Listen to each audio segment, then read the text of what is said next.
from home, a man with a mission. In the heat of the glistening sun, in the heart of ancient tradition, this man's journey has only begun. Lead the charge, a raider has entered the battlefield. Sabotage, the game is about to unfold. As the darkness falls and Arabia calls, one spreads his wings as the battle begins. May the land lay claim unto Lord and Snake, seven pillars of wisdom lights the flame.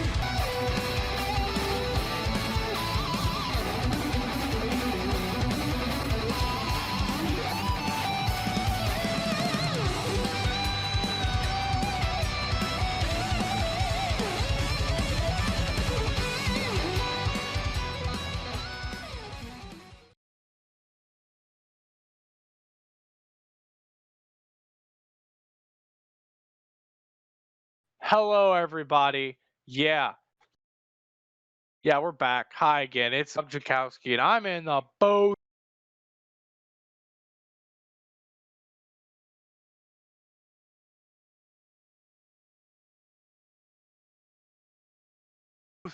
with Justino. Then I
Oh.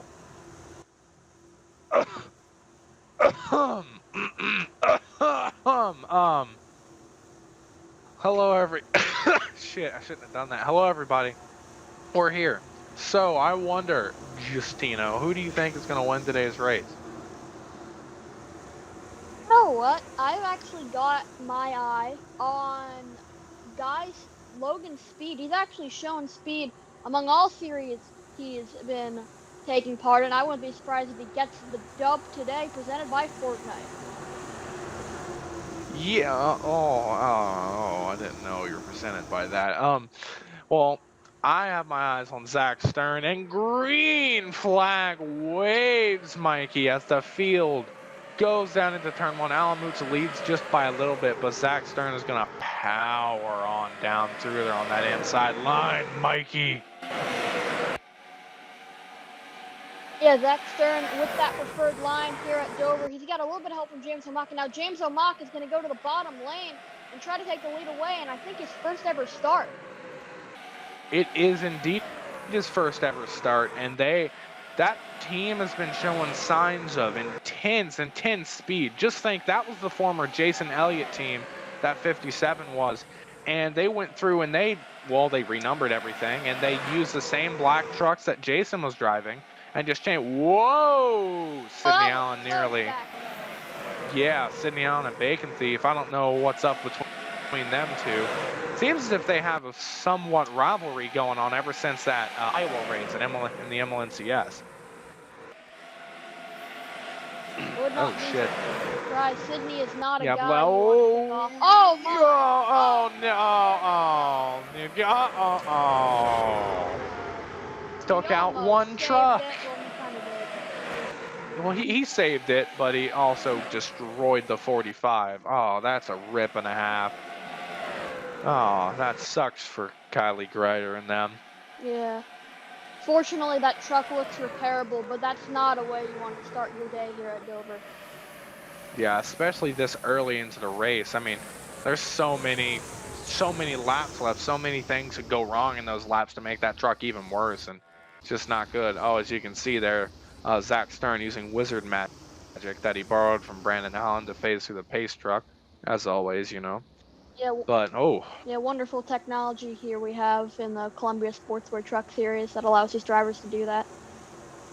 Yes, indeed. Man, that was I mean, that was some really close knuckle racing though, like white knuckle racing in between the top there. If that's a sign for how the rest of the day is going to be, then we're going to have an interesting time up in this booth. Oh, indeed. And to be honest, Oh, I'm surprised they lasted that long. They were 3 wide for a while, and you really just can't do that here at Dover.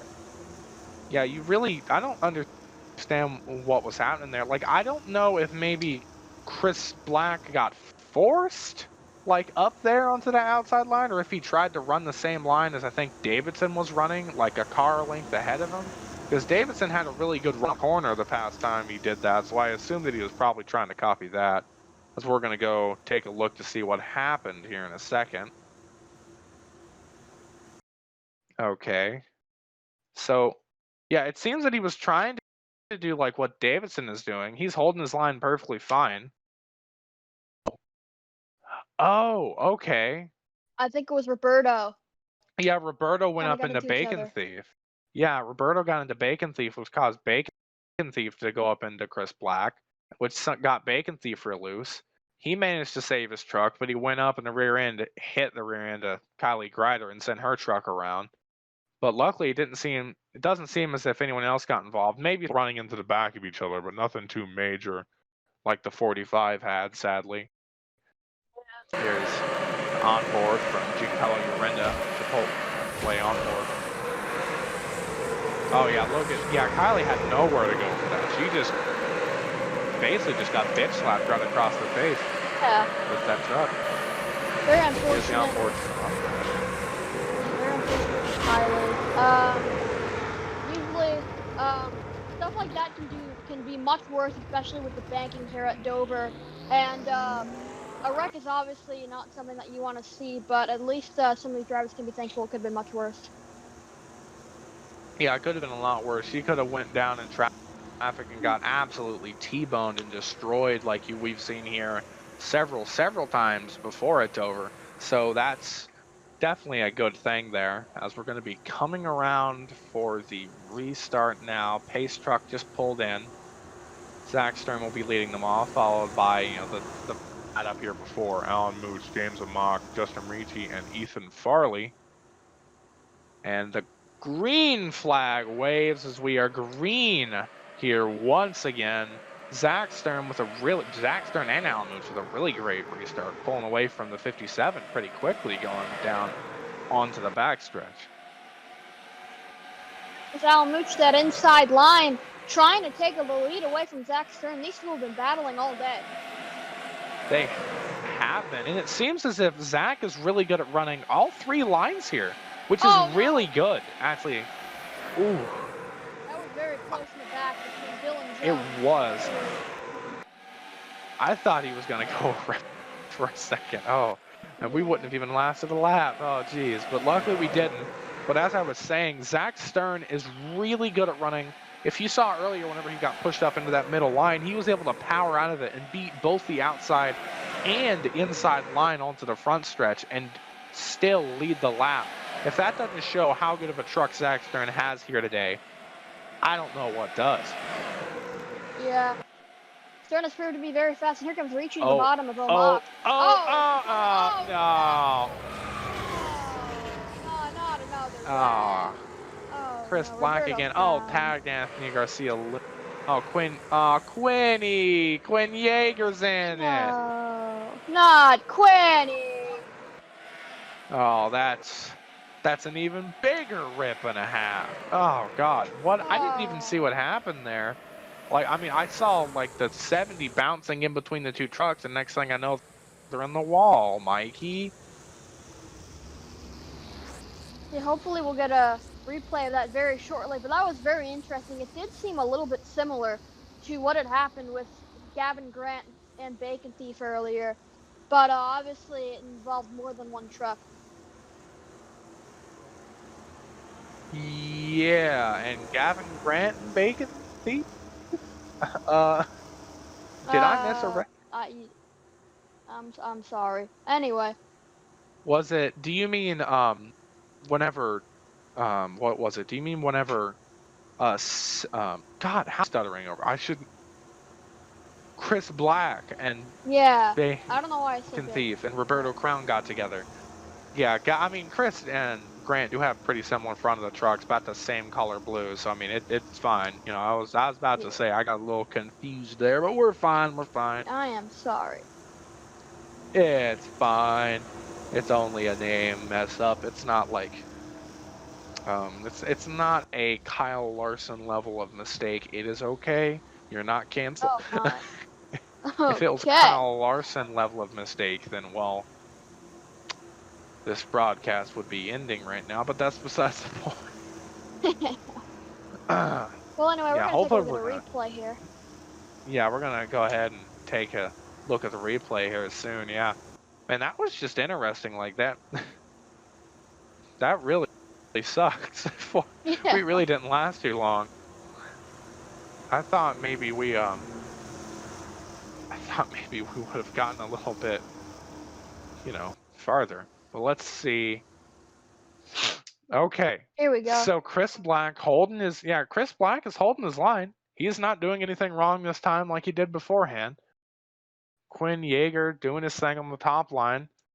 Roberto Crown doing his thing on the inside line. And Roberto came up again. And then Quinn came down. And then that caused Chris to go and bounce off between them. And then, barely timed them. It seemed as if maybe he could have saved it, but then he got into Roberto again. And oh my. Just spun the truck around. I'll look at Barham pull up there on the outside line. He had nowhere to go. Dontavius had nowhere to go. Absolutely nowhere to go for those trucks, man. That looked exactly like something out of NASCAR Heat 5 with that ping pong effect right there, but a lot of trucks involved. Oh, we got some contact in the bottom lane. Dontavius hit, I'm not sure whose truck that is, I can't see the number. But yeah. Yeah, Owen. if you look there, Pop-Tart rear-ended Barham there as we're going to go on board with Brandon Allen in the Spotify roof cam. Oh, He that's a nice just, view. oh, that was a nice view of what happened there. If he were to be just a lane higher, he would have gotten completely bumped. Now we got Carter Jones in the NDSU roof cam. Woo!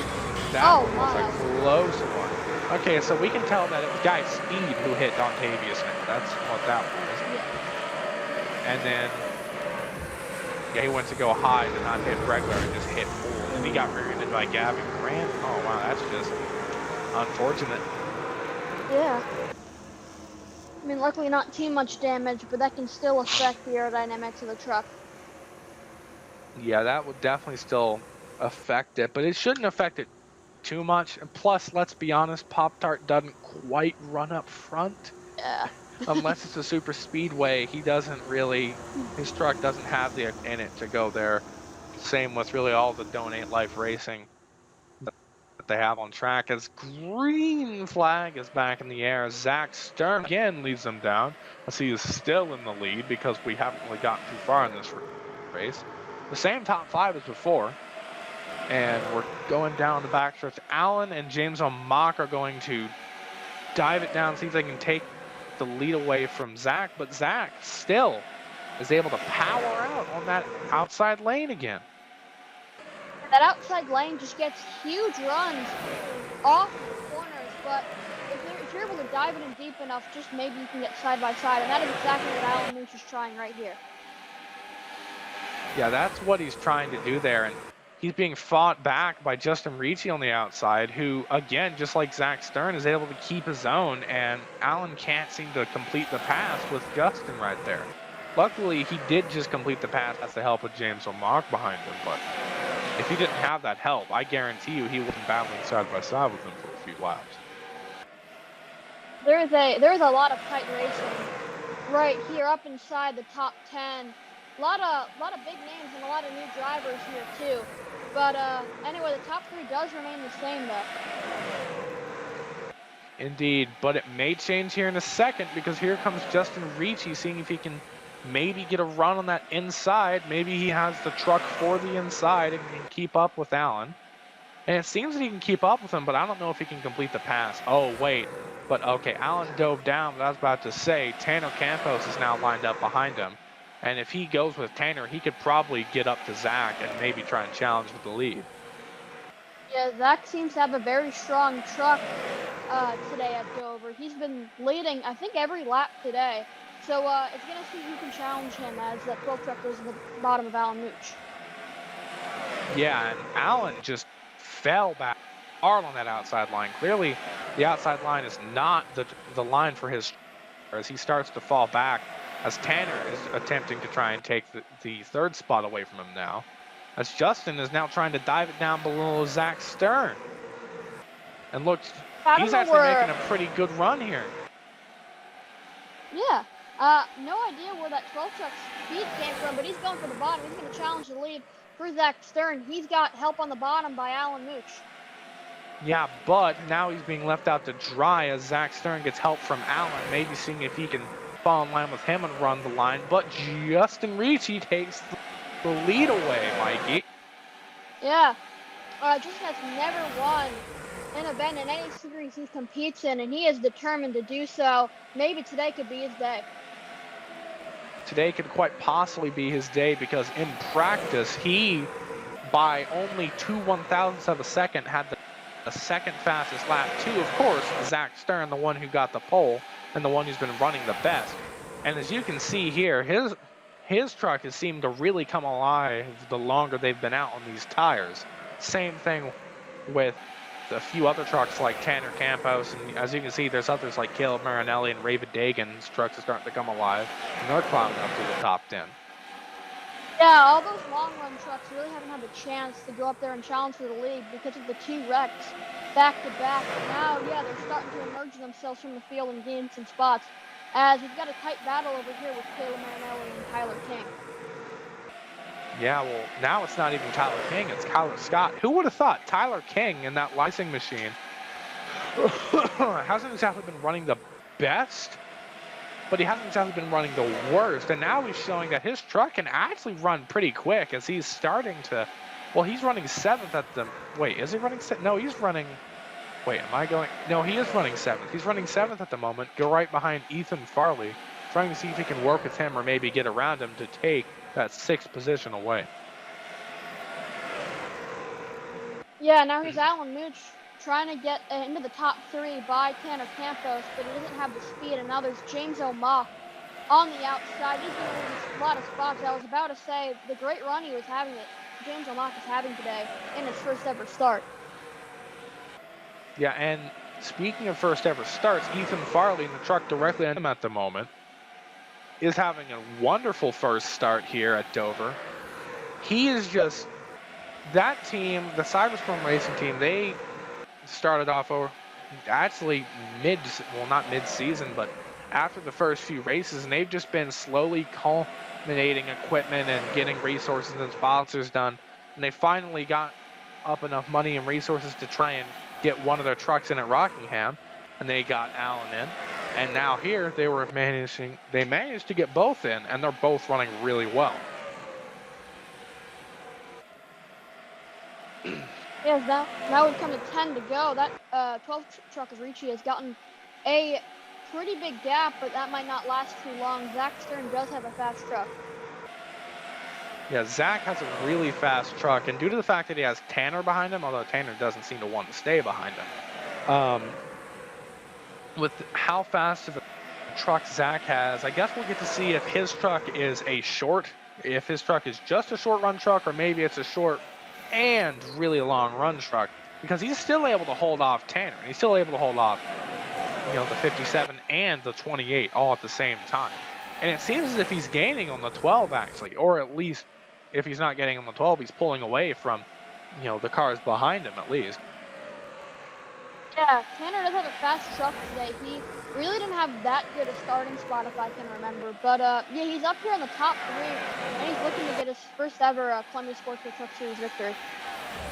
Yeah, he really is just looking for that sign of something maybe going wrong up in the front of the pack, or maybe just looking for a way that he can get around this 8 truck and then try and challenge the 12 truck. And speaking of looking at ways to get around him, he's trying to do it right now.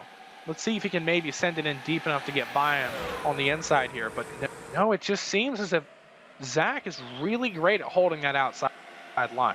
As you can see, he immediately was able to clear him going onto the front stretch because of the runs that you get on the outside. Yeah, that might be part of that might be from his great racing experience. Zach Stern is pretty well known for being a great dirt racer, and being able to run that middle high lane is a benefit of racing in the dirt series. Yeah, he is, well, probably, I'm not going to say probably, he is one of the best racers that are racing today, especially that also run asphalt, because he is, I mean, sure, there's other people that have gotten wins in the dirt that run pretty good on asphalt, for instance, like Brandon Allen, things like that, but he's only got, I think, maybe 1 win in the dirt, and then he's much better on asphalt. Zach has so many wins in the dirt series that it's honestly hard to remember all of them at this point. Yeah. But looky here, Tanner trying to power around him on the middle lane because Allen's trying to get around him. Oh, Allen nearly got on his bumper there. As we're coming to 2 to go now. Some trucks have been diving down pit road because they are running out of fuel, which is not a good sign. Leaders here. I hope that 12 truck has enough to make it around that one final time. All right, white flag in the air. One more time around here at Dover. Ricci trying to win at his hometown crowd.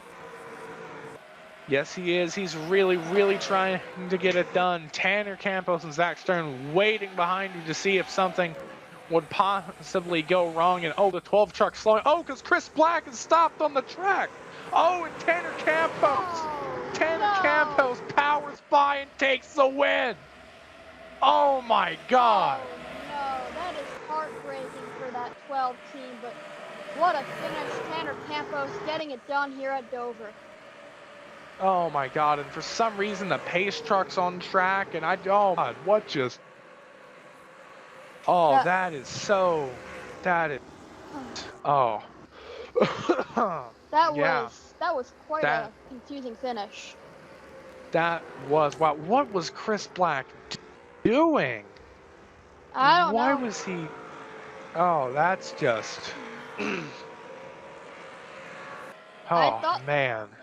I thought these drivers had learned not to pit from the middle of the track after Quinn Halfett, Texas, but nevertheless they remain to do that because these drivers are literally not learning. But anyway, here's Tanner Campos to celebrate his victory at Dover. Yeah, he missed the place where you get the flag, but I'm sure he's backing up and getting it. But wow, that is. I mean, Tanner ran a good race all day, but I cannot help but feel just torn about because poor Justin Ricci. He was so close yet so far. So close to getting it, but of course he had to check up. I mean, he did nothing wrong. He had to check up because if he didn't check up, then well, he simply stated he would have just rear-ended Chris Black and probably wouldn't have even finished. But Yeah, well, that was definitely the best solution right there. It was very unfortunate that had to come down that way. Yet another loss, another victory falls out of his grasp, but that's just his luck that he's had in every series that he's competed in, and it leads to yet another win for Tanner Campos. yeah, Tanner bringing on the success for Hose Mad Motorsports and a dominating force in the truck series recently. They have been running so good and just oh man, he's gonna go in here. He's hit the No, wall a few times, but he really kind of hit it that time. And I oh, mean, is he done? Yeah, okay, yeah, he's done. He's gonna yeah, go ahead and now try to get it down to victory lane, I assume. what is with these drivers and always hitting the wall or something else or hitting another car during these burnouts? I mean, it's kind of a common theme at this point, but yeah, Tanner Campos gonna bring it It down to is, and victory oh, lane. Oh, and he missed it. he he missed victory lane. Now he's got to reverse the truck. I mean, Yep. he should be fine. Come on, Tanner. You just gotta. Oh God, he hit the All stands. right, there he is. Tanner. Oh, Oh, oh no, Tanner, you hit that. Tanner. Oh, Tanner, you're through the wall. No, he's Oh, spaced through the T- wall. I mean, he's won so many Tanner. times. He should be better at this.